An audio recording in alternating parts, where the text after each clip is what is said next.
우리 지난주는 새로운 그 라이프 스타일에 대해서 옛사람을 벗어버리고 새 사람을 입으라. 그러려면 뭐가 먼저 바뀌어야 되냐면 우리의 심령이 먼저 바뀌어야 된다고 말씀을 드렸어요. 근데 그 마음이 바뀌는 것은 수양이나 어떤 수련을 통해서 이루어지는 것이 아니고 외부로부터 하나님의 말씀을 들어야 된다. 기억이 안 나셔도 기억을 억지로 떠올려 보면 기억이 날 거예요. 여러분들 다 이제 젊고 명석하니까 기억이 나실 거예요. 그 외부로부터 들려오는 하나님의 말씀으로 우리 생각이 바뀌는 거지, 마음이 변하는 거지, 내 안에 어떤 수양, 도덕적인 훈련을 통해서 인간은 달라지지 않는다. 그런데 이것이 문제는 한순간에 단박에 이루어지는 것이 아니라 에베소서의 원리를 따르자면 성령의 인침부터 구속의 날까지 아주 천천히 흐르는 시간이 걸린다는데 피차에 어려움이 있다는 거죠.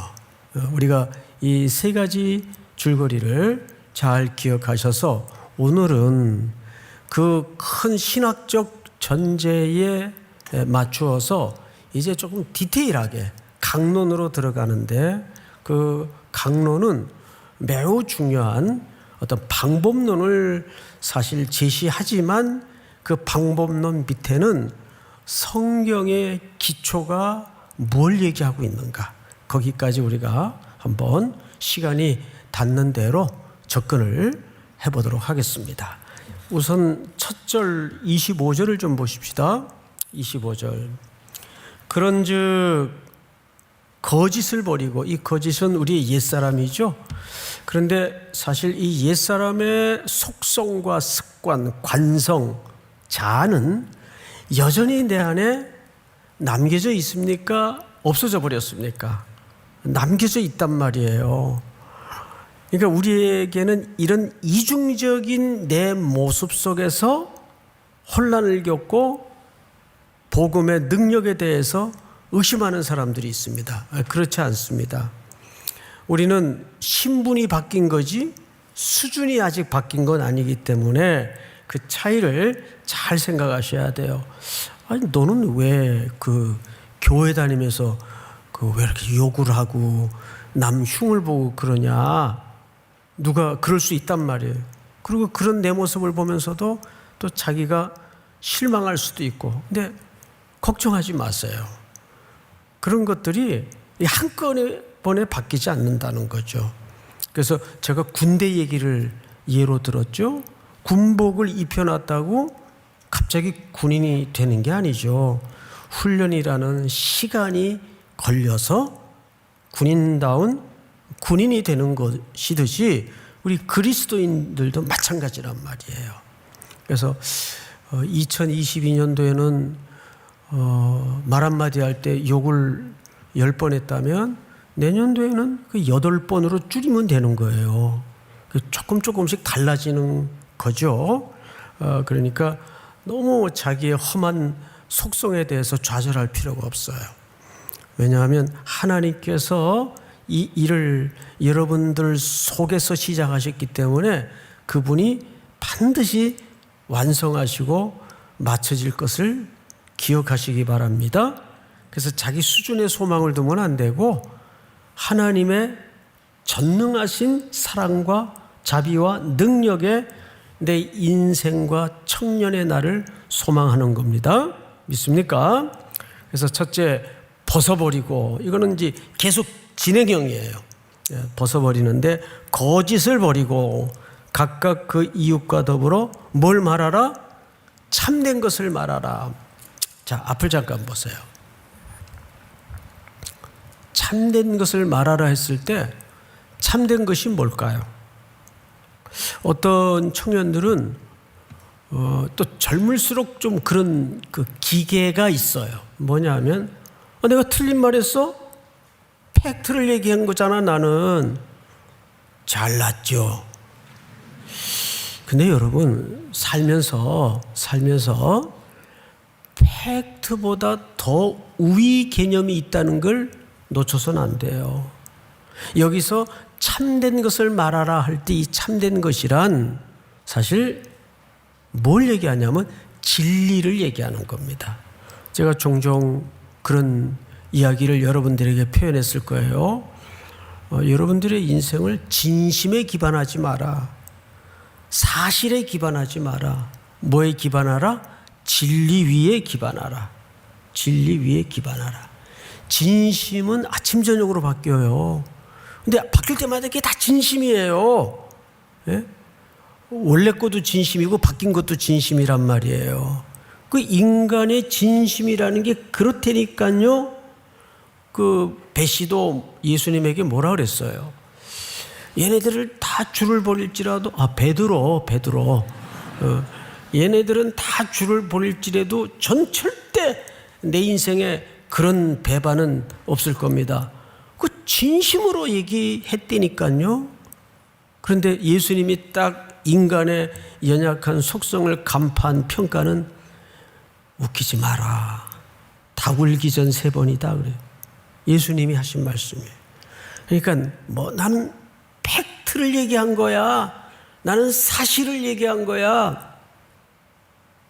그런데 팩트나 사실보다 더 높은 개념이 있다? 이게 뭐라고요? 진리. 그런데 이 진리가 무엇과 같이 엮여 있는가를 잘 보셔야 돼요. 잘 보세요. 25절. 그런즉 거짓을 버리고 각각 그 무엇과 더불어 이웃과 더불어 참된 것을 말하라. 이는 우리가 서로 뭐가 됨이니라? 자 이제 저를 볼까요? 그러니까 왜 사도 바울이 에베소 성도들에게 이 편지를 쓰면서 첫 번째 언어를 새로운 스타일의 첫 번째 도구로 언어를 얘기했냐면 이 언어는 말은 단순히 우리말을 얘기하는 게 아니라 뭐가 기초된 말? 진리가 기초된 언어. 근데 그 진리는 무엇과 같이 돌아가죠? 공동체, 이웃과 같이 돌아가요. 그러니까 이건 전부 무슨 얘기입니까? 저 동굴에 앉아가지고 아무도 없는 데서 혼자 별별 언어를 다 쏟아내야 그 언어는 아무 의미가 없어요. 말은 상대방에게 소통하라고 주신 하나님의 숭고한 기능 아닙니까? 그러니까 여기 참된 것을 말하라는 말은 교회를 세우는 이야기를 합니다. 교회를 세울 때 말로 한순간에 공동체를 헐어버릴 수가 있어요.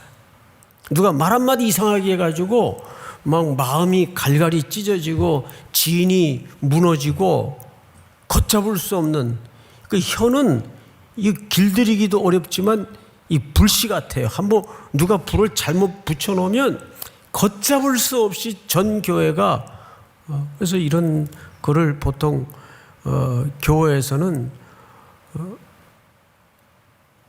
분열의 첫 번째 적이 언어예요. 언어. 항상 마귀가 그래서 이런 것들로 장난을 해요.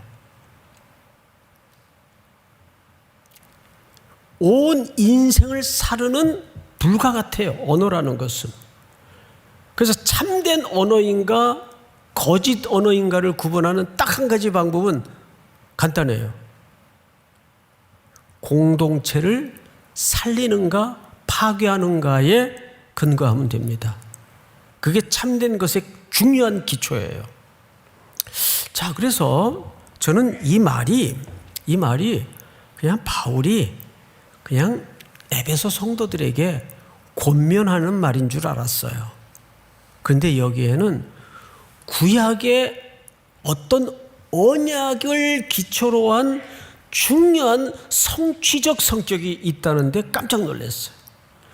이 바울이 오늘 채택한 이 본문은 어디서 인용한 본문인가 하면 스가랴서 8장에서 인용한 본문이에요.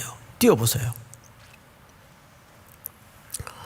너희가 행할 일은 이러하니라. 이게 무슨 얘기냐면 이제 하나님께서 스가랴 선지자들을 통해서 포로로 붙들려 있었고 종살이 되었던 자기 백성들을 결국 돌이킬 것이고 회복시켜서 어떤 새로운 하나님의 백성으로 만들겠다는 회복을 스가랴 선지자분을 통해서 설명하시는 내용이에요. 잘 들어보세요.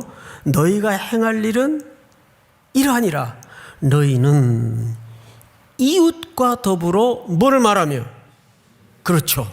진리를 말하며. 그 진리라는 것은 하나님의 입에서 나오는 말씀, 우리 배웠죠?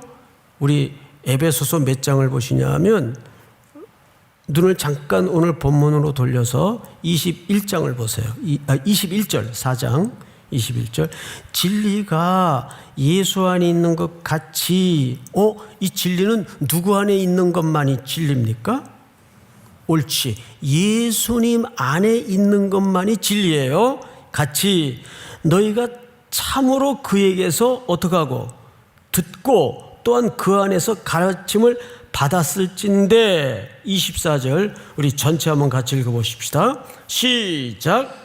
하나님을 따라 의와 진리의 거룩함으로 지으심을 받은 새 사람을 입으라. 네. 오늘 그 얘기를 스가랴 선지자가 8장에서 이렇게 얘기한 거죠. 16절 자막을 좀 그대로 띄워주십시오. 이웃과 더불어 뭘 말하라 그랬어요? 진리.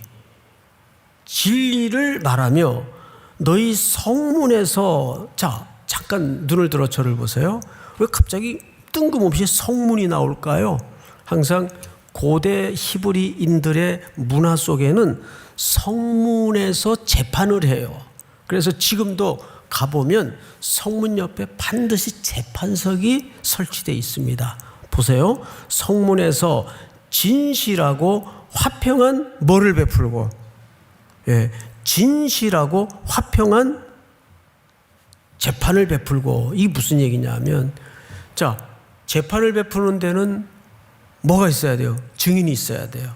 그런데 이 시대에도 어떤 일이 비일비재했는가 하면 이것 때문에 또는 어떤 자기의 명분과 이익을 위해서 그 입으로 하나님의 말씀을 떠난 거짓 증거를 해요. 거짓 증언을 해요. 그러면 그 거짓 증언을 통해서 거짓 증거를 통해서 자기는 이익이 됩니다. 이익을 누려요. 그런데 그 피해를 누가 입어요? 이웃이 입는 거예요. 손해를 보는 거예요. 그 가정은 처참해지고 괴멸되는 겁니다. 그러면 그 사람은 또 어떤 심정으로 평생을 살아갈까요? 두고 보자. 내가 언젠가 너 반드시 죽인다. 이러면 그 하나님 백성의 공동체의 지체들이 따뜻하게 온기를 가지고 하나가 될 수 있을까요? 다 찢어질까요? 그거 다 파괴되고 찢어지는 거예요. 그게 뭘로 촉발이 될 수 있다는 얘기입니까? 언어, 말. 그 말은 굉장히 중요한 도구인데 더 놀랍게도 하나님은 이 진리의 이야기를 통해서 뭘 세워가신다 그러냐면 교회를 세워가신다는 거예요. 오늘 얘기가 거기에 초점이 있어요. 그래서 다시 강조하지만 이게 거짓말이냐 참말이냐 진리에 근거한 말이냐를 구분하는 방법은 이 말을 통해서 우리 팀 또는 우리 진을 세울 수 있느냐 허물 수 있느냐 이걸로 판가름하면 됩니다. 예를 들면 우리 임마누엘 오늘 참 찬양이 좋죠? 늘 좋았지만 자 그런데 거기에서 공동체에 좀 불가피하게 사람들이 연약하기 때문에 어려운 일이 발생할 수 있어요. 여러분 진에서도 어려운 일이 발생할 수 있어요. 그럼 가정 문제도 마찬가지예요. 그럴 때 누가 언어와 말의 기능을 통해서 그걸 따뜻하게 이해를 돕는 표현으로 도움을 주고, 그건 이런 사정이 있었대. 너무 화내지 마. 내가 저거 언제 저거 사고 칠 줄 알았다, 저거. 이게 똑같은 입으로 말했는데 같은 팩트를 놓고 이렇게 공동체를 분열시킬 수도 있고, 공동체가 분열될 위기에 어떤 일이 발생했을 때에도 그거를 따뜻하게 막아줄 수가 있단 말이에요. 그게 전부 뭘로 통해서 이루어지는 거죠? 언어. 그만큼 언어가 중요한 거죠. 그런데 그것이 그냥 우리 좋게 지내는 게 좋아 그런 얘기가 아니라, 오늘 스가랴 선지자의 글을 보니까는 이게 하나님의 백성들을 하나님이 어떻게 무슨 방법으로 회복시킬 건가를 예언하고 있다고. 근데 이 예언이 수천 년 후에 예수 그리스도를 통해서 이 땅에 지상교회를 통해 성취하시겠다는 약속을 이렇게 하는 겁니다. 17절 우리 한번 같이 읽어볼까요? 시작. 마음에 서로 해하기를 도모하지 말며 거짓 맹세를 좋아하지 말라. 이 모든 일은 내가 미워하는 것이니라. 여호와의 말이니라. 네, 마음에 서로 해하기를 도모하지 말며. 이 도모하지 말라는 말은 거기에 반응해 주지 말라. 누가 와서 자꾸 그 남의 험담 얘기해요. 그러면 여러분, 이 남의 험담이 재밌어요, 사실은. 예? 그저 어디 멀리 가는데 친한 친구끼리 한 사람은 운전하고 한 사람은 옆에서 과자 먹여주면서 또 자기도 먹으면서 그저 한 서너 사람 씹으면 부산 다 가요. 걔가 뭐 어땠대 이래가면서. 이게 사실은 굉장히 재밌어요. 그 인간의 죄된 속성이 그렇습니다. 근데 그런 거 반응하지 말라 말이에요. 누가 조언을 해요. 저도 일주일에 한 번씩 조언을 받아요. 성도님들로부터 조언을 받아요. 근데 정말 어떤 조언은 가슴이 뭉클하고 저를 깊이 변화시키는 조언도 있는데, 조언을 담은 그릇이 너무 뚝배기 같아요. 거칠어요. 직선적이고 비수 같고 날카롭고 그래요. 어느 게 나을까요? 이왕이면 이쁜 접시에 담아서 조언을 하는 게 낫겠죠? 그래서 우린 조언을 조심해야 돼요. 대표적으로 욥기에 보면 빌닷, 소발, 엘리바스 세 친구가 찾아와서 누굴 조언합니까? 욥을 조언하죠. 욥을. 근데 그 조언을 가만히 들어보면 욥의 가슴팍에다가 아주 비수를 꽂는 위로를 가장한 공격이에요. 율법적 공격이에요. 그래서 욥이 무너지잖아요. 차라리 아내의 그 거친 표현에도 욥은 무너지지 않았는데, 그 친구들이 아주 그 교묘한 말장난에 욥이 심리적으로 무너져요. 그러니까 우리가 위로한다 합시고 팩트를 들이대서 그걸 위로라고 공격을 가장하지 마세요. 그냥 제가 아주 오래전에 그 봤던 그 밀양이라는 영화에 그 카센터 사장 송강호 씨가 나와요. 그 사람은 무슨 위로가 없어요. 그냥 그 슬픔을 겪고 있는 아이를 잃어버린 그 엄마 옆에서 졸졸졸졸 그냥 따라다니면서 그냥 옆에 있는 거예요. 그분의 슬픔에 함께하고 그분의 눈물에 공감하고 그분의 처절한 환경에 깊이 아파하는, 그게 진짜 위로지. 그렇지 않겠어요, 여러분? 그래서 한때 어느 분이 글을 썼는데, 송강호 복음, 이런 칼럼을 썼는데 제가 그걸 아주 인상 깊게 읽은 기억이 납니다. 그러니까 팩트보다 더 높은 차원이 있다는 걸 기억하십시오. 공동체를 허느냐 하나가 되게 하느냐의 가장 최첨병의 무기가 언어라는 거죠. 언어. 여러분들의 언어는 어떻습니까? 그래서 이 청년 때 그 언어를 잘 훈련시켜야 됩니다. 두 번째 성경을 보십시다. 몇 절을 보시냐면 26절, 이제 분노에 관한 문제로 넘어갑니다. 분노. 다 같이 한번 읽어볼까요? 시작. 분을 내어도 죄를 짓지 말며 해가 지도록 분을 품지 말고. 예. 그래서 학자들이 이 본문을 가지고 좀 견해가 갈려요. 그러니까 이 문장이 분을 낼 때는 내라는 것을 허용하는 본문이다. 그러니까 ESV 같은 성경에서는 be angry. 그러니까 이 말은 화를 내라. 이렇게 이제 번역을 해놨어요. 그리고 그 유명한 세계적인 신학자인 그 존 스타트 같은 분도 같은 의미로 해석을 했어요. 우리가 사회의 어떤 불의에 대해서 분을 내야 된다. 침묵하면 죄다. 일면 맞는 이야기인데 적어도 오늘 여기서 에베소서 전체 문맥에서 보면 여기서는 분을 내지 말라는 말입니다. 왜냐하면 31절을 좀 볼까요? 31절. 제가 읽겠습니다. 너희는 모든 악독과 노함과 분냄과 떠드는 것과 비방하는 것을 모든 악의와 함께 어떻게 하라 그랬어요? 버리고 그랬어요.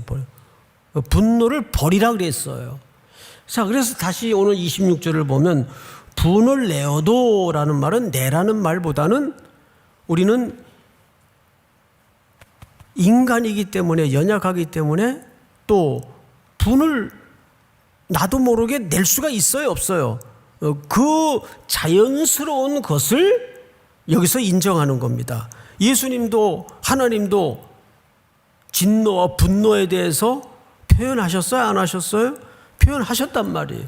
그러니까 우리도 이 성정이 인간이기 때문에 어떤 나를 또는 내 내면을 격발시키는 분노를 일으키는 상황이 얼마나 많아요. 일터에서도 그럴 뿐 아니라 심지어는 교회 공동체 안에서도 그런 일이 다반사 아니겠어요?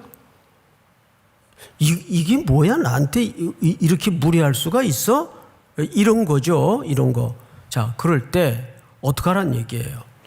자, 26절을 다시 보세요.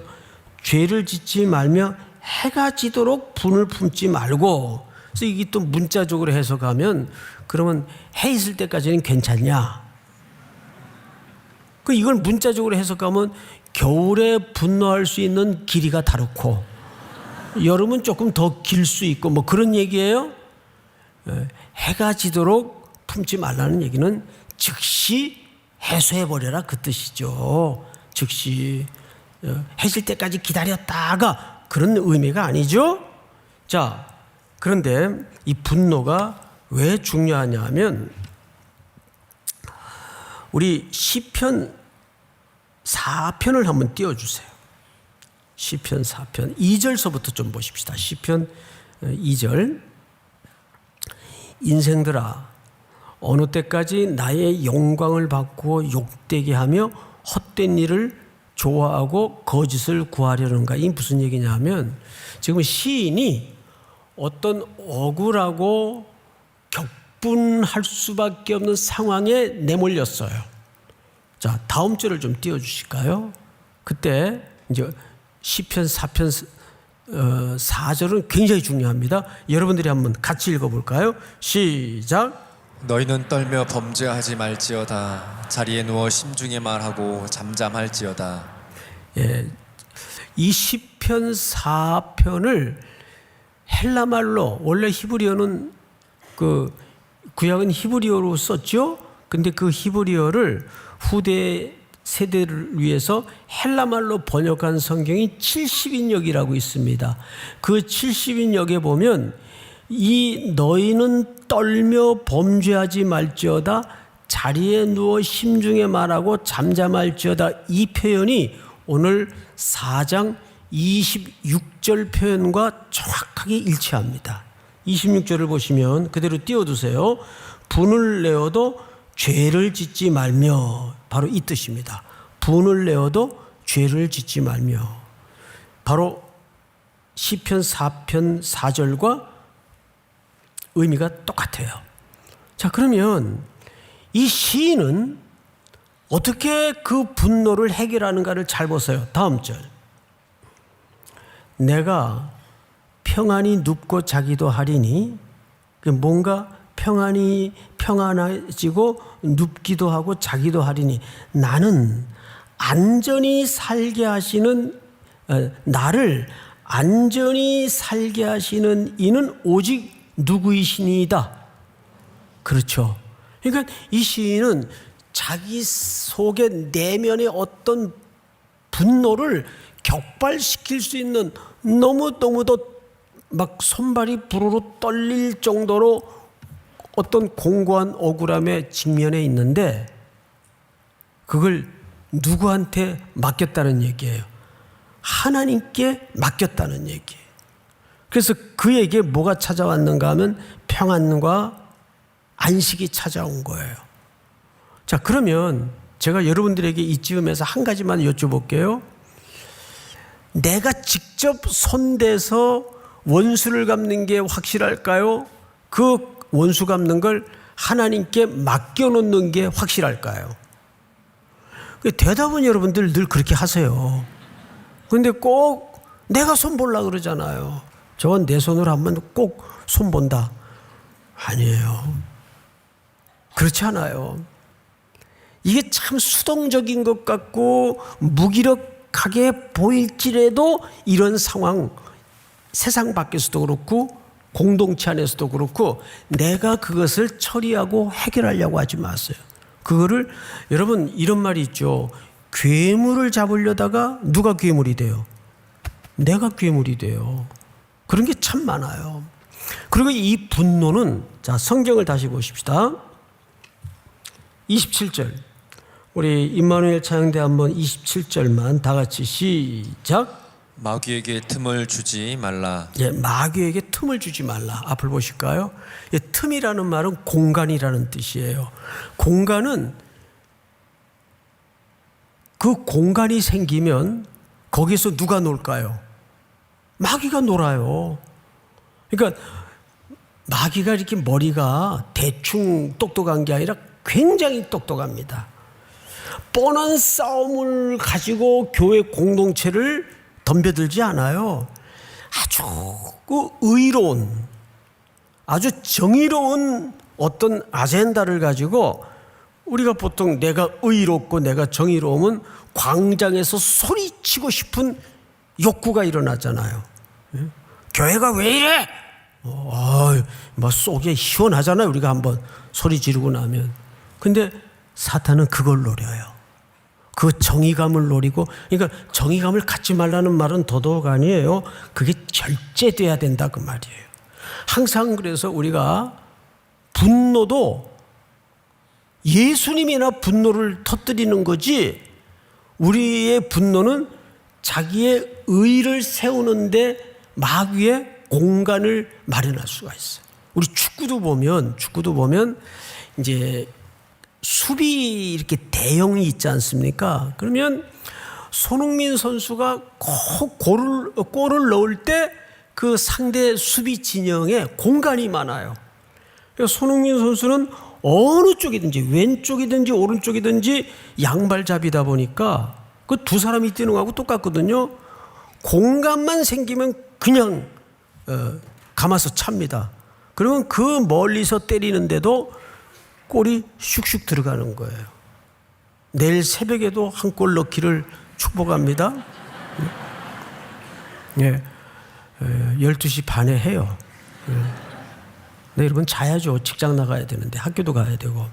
자, 문제는 항상 공간이 열릴 때 그쪽으로 사탄이 들어와서 차는 거예요. 공격을 하는 거예요. 그러면 꼴을 먹죠. 그러니까 사탄은 굉장히 지혜롭습니다. 여기 마귀에게 틈을 주지 말라라는 말이 공간이라는 개념. 그 마귀가 장난하고 잘 놀 수 있는 마당을 마련해 주지 말라. 그거를 영어 번역에서는 발판이라 그랬어요. 왜 그런 발판을 내주냐 그 말이. 자, 이제 마지막 세 번째로 28절을 볼까요? 28절. 도둑질하는 자는 다시 도둑질하지 말고 돌이켜 가난한 자에게 구제할 수 있도록 자기 손으로 수고하여 선한 일을 하라. 할렐루야. 여기 이제 재정의 문제가 등장을 하는데 이거는 경제, 그러니까 경제의 규모를 얘기하고 돈의 유무를 얘기하는 문제가 아니라 그 돈이 작든 많든 그 돈이 어떤 경량성을 갖고 있고 어느 방향으로 쓰여지는가에 초점이 있어요. 그 2부 예배 때 제 이제 오랜 그 친구인 그 캐나다에 목사님이 오셔서 설교를 했어요. 제가 참 은혜를 많이 받았습니다.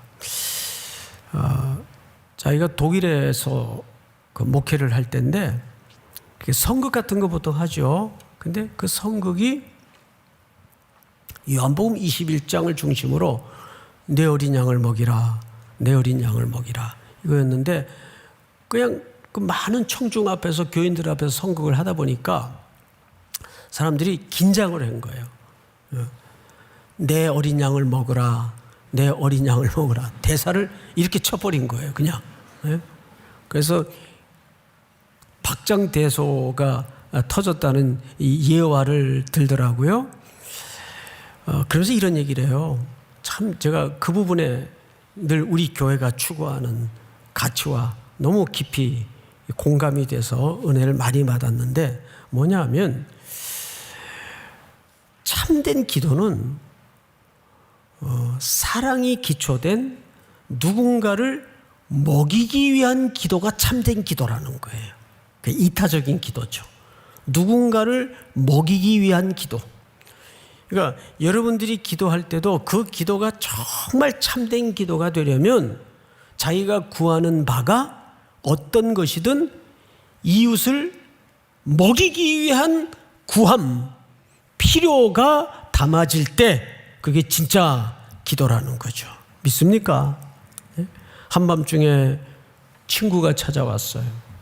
자기 집엔 먹을 떡이 없어요. 그래서 옆에 친한 친구 한 동네 집에 찾아가서 한밤중에 떡 3덩이를 구하죠.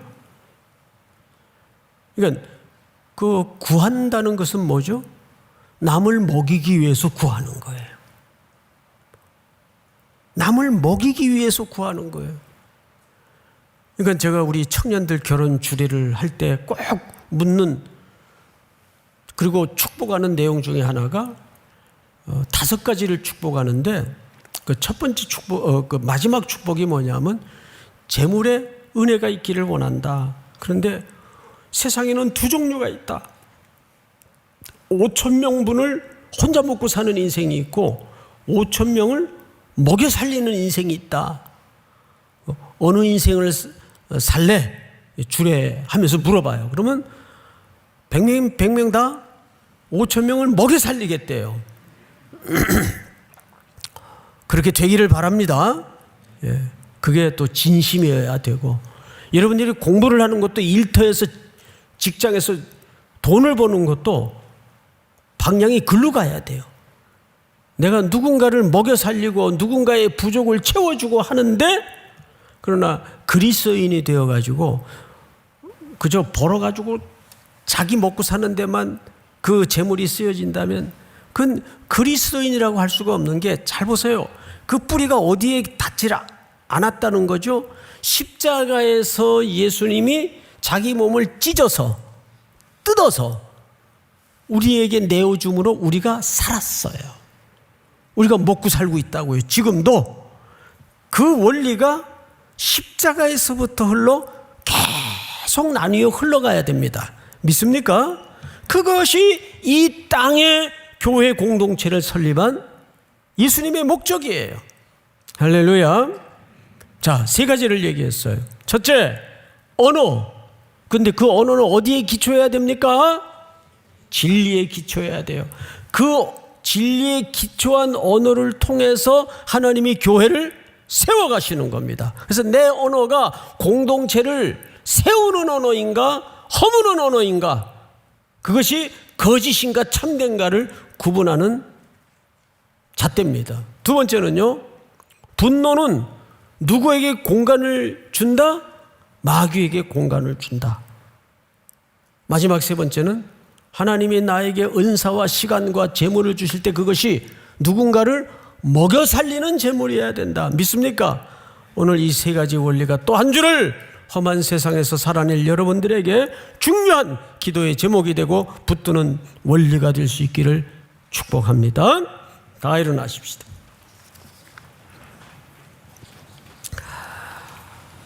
우리 기대 주 안에 우린 하나.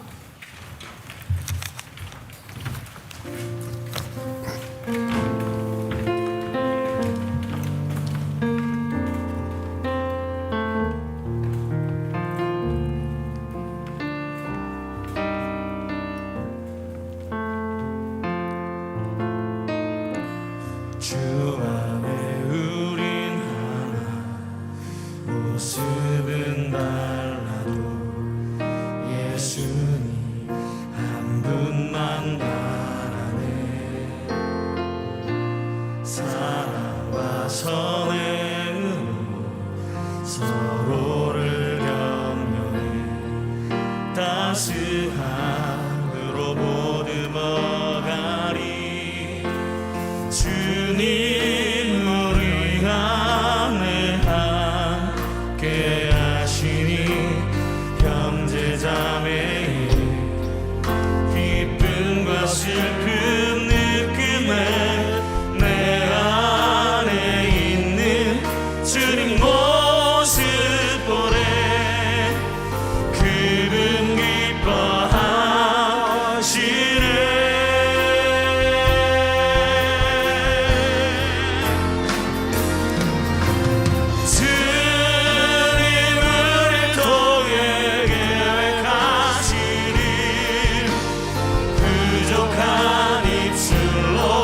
찬양하게 하시니 주님 우릴 통해 계획하시니 너를 통해 하시니. 후렴만 다시 한번 오른손을 높이 들고 주님 우릴 통해 계획하시니 부족한 입술로 찬양하게 하시니 주님 우릴 통해 계획하시니 너를 통해 하시니. 우리 다시 한번 주님 우리를 통해 계획하시니 주님 우릴 통해 계획하시니 부족한 입술로 찬양하게 하시니 주님 우릴 통해 계획하시니 너를 통해 하시니 기대해. 우리 이 시간 다 같이 한번 통성으로 기도하십시다. 우리의 언어를 성령께서 붙들어 주시옵소서. 내 안에 잘못된 분노, 정의감, 의로움을 통해서 마귀가 놀아나는, 마귀가 노는 공간을 마련하지 않도록 이 한 주를 붙잡아 주시고 나에게 허락한 일상의 은혜들을 통해서 그 은혜가 연약한 이들에게 또 흘러가고 나뉘어지는 하나님의 성령의 방향에 붙들리는 내 일상이 되도록 이끌어 주시옵소서. 우리 한번 주여 부른 다음에 통성으로 기도하십시다. 주여